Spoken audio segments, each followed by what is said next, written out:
In the 16th century, the world was dominated by giants: the Ottomans, the Mughals, the Songhai, and the Aztecs. But while these empires commanded vast lands and wealth, a smaller kingdom on an island was quietly preparing to outgrow them all. Through daring voyages, ruthless conquests, and unstoppable trade power, the British Empire would rise to span continents and rewrite the course of history. The rise of the British Empire wasn't sudden. It began with small steps, voyages, trade, and naval victories that slowly grew into the foundations of the world's largest empire. In 1497, an Italian explorer named John Cabot, sailing under the English flag, set out across the Atlantic. His goal was to discover a shorter route to Asia. Instead, he landed on the coast of Newfoundland in present-day Canada. Though England did not immediately pursue colonization, this marked the very first English claim to territory in the New World. It planted a seed, one that would take more than a century to grow. England's ambitions, however, faced powerful rivals. Spain dominated the 16th century, controlling vast colonies in the Americas and drawing immense wealth from silver and gold. But in 1588, when the mighty Spanish Armada sailed to invade England, everything changed. Against overwhelming odds, the English Navy defeated the Armada. This victory was more than military, it was psychological. England had proven it could stand against Europe's strongest empire, and from that point on, it looked outward with new confidence. At the start of the 1600s, trade became England's focus. In 1600, Queen Elizabeth I granted a group of merchants a royal charter to form the East India Company. Their mission was to compete with the Portuguese and Dutch in the spice trade. Over time, the company grew far beyond its initial purpose, setting up trading posts in India and laying the groundwork for centuries of British dominance in the subcontinent. Meanwhile, across the Atlantic, another milestone unfolded. In 1607, English settlers founded the Jamestown colony in Virginia. This became the first permanent English settlement in North America. Life there was harsh, with settlers struggling against disease, starvation, and conflict with indigenous peoples. Yet, the colony survived, and survival meant expansion. This was the true beginning of England's colonial presence in the Americas. By the mid-17th century, England's empire stretched even further. In 1655, English forces seized Jamaica from Spain, establishing a crucial foothold in the Caribbean sugar trade. Just a few years later, in 1661, England established control over James Island in Gambia, securing a place in the transatlantic trade networks that linked Europe, Africa, and the Americas. These acquisitions may have seemed small at the time, but they were strategically vital, providing resources, wealth, and influence that fueled England's growth. To ensure the colony served its own interests, the Crown introduced the Navigation Acts. These laws required colonial trade to pass only through English ships and markets. By doing so, England wasn't just expanding overseas, it was also tightening its grip on the economic system that connected its colonies. Trade, wealth, and naval strength became the three pillars of England's early empire. The mid-18th century marked the beginning of Britain's global dominance. A turning point came in 1757 at the Battle of Plassey, where British forces under Robert Clive secured a decisive victory over the Nawab of Bengal and his French allies. This triumph vastly increased British control in India, unlocking access to enormous resources, wealth, and manpower. Over time, India came to be known as the jewel in the crown of the British Empire, fueling both its economy and military power. Yet, Britain's expansion was not without setbacks. In 1783, it suffered a major blow when the American colonies declared independence, ending Britain's control over 13 of its most prosperous territories. But instead of collapsing, Britain shifted its focus. Redoubling its efforts elsewhere, it expanded aggressively into new frontiers, establishing colonies in Australia, extending its presence in Africa, strengthening holdings in the Caribbean, and deepening its influence across Asia. The 19th century ushered in what historians call the Imperial Century.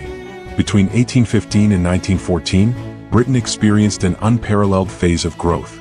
In just under 100 years, the empire added around 10 million square miles of territory and incorporated nearly 400 million people. It became the most extensive empire the world had ever seen. Much of this dominance was made possible by technological advances. With steamships, Britain could move troops and goods more efficiently than ever before. With the telegraph, it could communicate across continents almost instantly, maintaining tight control over far-flung colonies. And above all, Britain's unmatched naval supremacy allowed it to secure trade routes and project power across the globe. But Britain's empire wasn't confined to direct colonial rule. It also extended what historians call an informal empire. Through trade, banking, and economic dominance, Britain exerted influence even in nations it never officially colonized. Latin America, China, and parts of the Middle East, for example, fell under British economic sway. British goods, capital, and investors spread across the world, ensuring that even countries outside the empire's formal borders were tied into its orbit of influence. One of the greatest strengths of the British Empire lay in its ability to harness the economic and military potential of its colonies. Nowhere was this more evident than in India, which offered not only vast markets for British goods but also a steady flow of raw materials, cotton, tea, spices, and opium, among others, that fueled Britain's industrial and commercial dominance. Beyond resources, India also provided military manpower. By the 19th century, hundreds of thousands of Indian soldiers served in the British Army, fighting in conflicts across Asia, Africa, and even Europe. This combination of economic wealth and military strength made India the empire's most valuable possession, often referred to as the jewel in the crown. But the empire was not confined to India alone. By the 19th and early 20th centuries, Britain's reach extended across North America, the Caribbean, Africa, Southeast Asia, Australia, and the Pacific. Virtually every continent bore the mark of British rule or influence. In the Caribbean, sugar plantations enriched Britain's economy. In Africa, colonies supplied raw materials and strategic ports. In Southeast Asia, Britain controlled key trade hubs like Singapore and Malaya, linking its empire to the wider Asian markets. And in Australia, the settlement of convicts in the late 18th century grew into a prosperous colony supplying wool and gold. Together, these territories formed a vast and interconnected web of commerce, migration, and power that positioned Britain at the very center of global affairs. To manage its vast empire, Britain relied on technology, especially the telegraph. By the early 20th century, the global network of undersea cables, known as the All-Red Line, connected Britain with its colonies. This allowed messages to travel in minutes instead of months, enabling faster administration, military coordination, and trade management. The impact of this interconnected system was profound. Economically, Britain dominated world trade, ensuring that colonial resources flowed toward its industries while British manufactured goods reached global markets. Militarily, the empire's ability to move troops and supplies rapidly across continents gave it unmatched power projection. And politically, the telegraph allowed for a level of central control that no previous empire in history had ever achieved. By the dawn of the 20th century, the British Empire stood not only as a territorial giant but also as an economic engine and military powerhouse. Its global presence shaped trade, industry, communication, and warfare, binding distant societies into a single imperial system. This combination of wealth, manpower, and technological advantage cemented Britain's position as the world's leading power until the upheavals of the world wars began to challenge its supremacy. The decline of the British Empire was as dramatic as its rise. The two world wars in the 20th century played a decisive role in reshaping the empire's destiny. World War I left Britain financially strained and dependent on its colonies for resources and soldiers, exposing the empire's vulnerabilities. Yet it was after World War II that the empire's decline became irreversible. The war devastated Britain's economy, weakened its military power, and left the United States and the Soviet Union as the new global superpowers. Britain no longer had the means to maintain its vast overseas empire, and independence movements, many of which had been building for decades, began to gather unstoppable momentum. One of the most symbolic moments in this process came in 1947, when India and Pakistan gained independence. India, once called the jewel in the crown of the empire, had been central to Britain's global power. Its loss signaled a turning point. If Britain could no longer hold its most prized colony, then the rest of the empire would surely follow. Over the following decades, territories in Asia, Africa, and the Caribbean also achieved independence. In many cases, this transition came through negotiation and diplomacy, while in others it followed long struggles and resistance movements against colonial rule. By the late 20th century, the process of decolonization was largely complete.